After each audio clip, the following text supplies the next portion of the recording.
Before we watch this next clip, take a second and consider how much of your life is transmitted over the internet.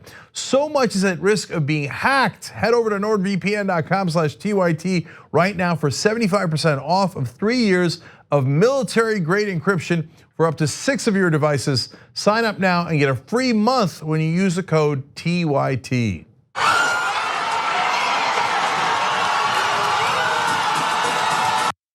Ricans are celebrating today following Ricardo Rosello's decision to step down. Previously, he had decided that he would not seek re-election, but the mass and intense protests against him continued. They went on for weeks, and finally, just late last night, he'd made a decision that he would step down, effective August 2nd. Now, he was involved in homophobic and misogynistic text messages, which were later leaked to the public, and there has been a corruption scandal plaguing top officials in Puerto Rico. Several of them have been arrested and are facing investigations as a result. They had misdirected $15.5 million to their buddies in government contracts. This was federal money that was not supposed to be spent the way that it was spent. So according to NBC News, his resignation, as I mentioned earlier, is effective on August 2nd. And it came late last night through a Facebook video. In the message, he touted what he considered to be accomplishments of his tenure, saying he fought corruption and made strides for different communities. Just ripping a page off of Donald Trump's book. Just say the exact opposite of what you got in trouble for, which is corruption. He said, quote, "My only North Star has been the well-being of my island. What I wish most is peace and progress for my people." Well, I mean, you had an opportunity to deliver peace and progress to your people. You did the exact opposite. The news came after 3 attorneys commissioned by the president of Puerto Rico's House of Representatives, Carlos Mendez Nunez, unanimously found 5 offenses that constituted grounds for impeachment. So he should have held out for Nancy Pelosi to defend him. Heyo. Raw nerve. But look, they were about to impeach him, and I think he realized these protests are not going to stop. These impeachment proceedings are very likely to occur, and he just decided maybe I need to step down, and I'm glad that he's done it. And I'm glad that he did it, and I'm also happy to see Puerto Ricans celebrating their victory here. Yeah, and well, to actually see corruption hurt you politically. It's rare. We found the place in America where that can actually happen. Well, let me just say, and Cenk made this point earlier this week, so credit to what Cenk said.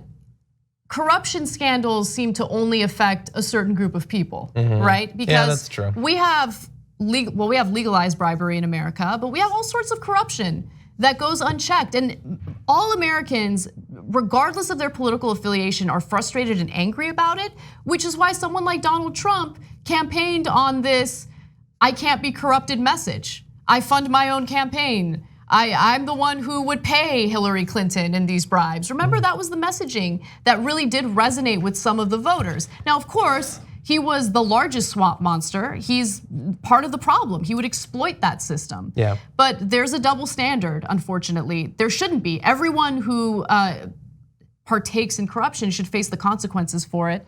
And in this case, it's only affected Puerto Rican officials. Yeah.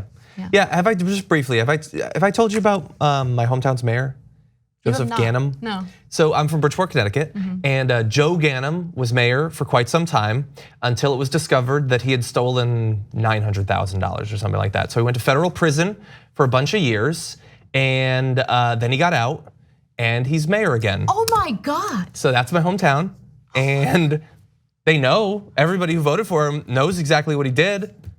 Maybe he's not doing it anymore. I don't know. That'd be great. I'm just saying, we tolerate so much corruption.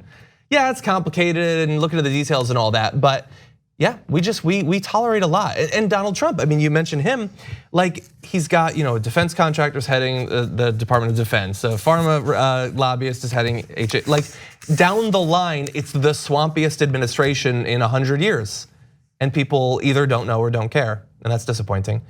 With those parades though, it is amazing to see, I've watched a lot of the crowd footage and how jubilant everyone is, and probably how shocked they are that it worked, especially because what I had noticed was a lot of the press coverage of the protest was really focusing on the atypical if there was a bit of chaos or a little bit of violence, that's what got a lot of the attention, when that's what 90%, 99% of the people weren't doing. And to succeed, like I don't know about you, I've been in a lot of rallies and a lot of marches. I've never once gotten what I marched for. And to see people actually get it, that just lifts your heart. Imagine how great it would feel to not just defeat Donald Trump, that's not enough, but to defeat him by electing a progressive. I might cry. Yeah. And it's not gonna be like a sad meltdown like I had on election night. It's gonna be like real joy and happiness. We have to fight for it, guys. Like we need solidarity. We need to just prevent the narratives that I see developing right now meant to divide progressives. Like I see it happening already, it's all over the place. So frustrating. Just focus on the issues and let's stick together and fight for the right candidate. Yeah. Nah, but what if someone makes your skin crawl? Maybe don't vote for him.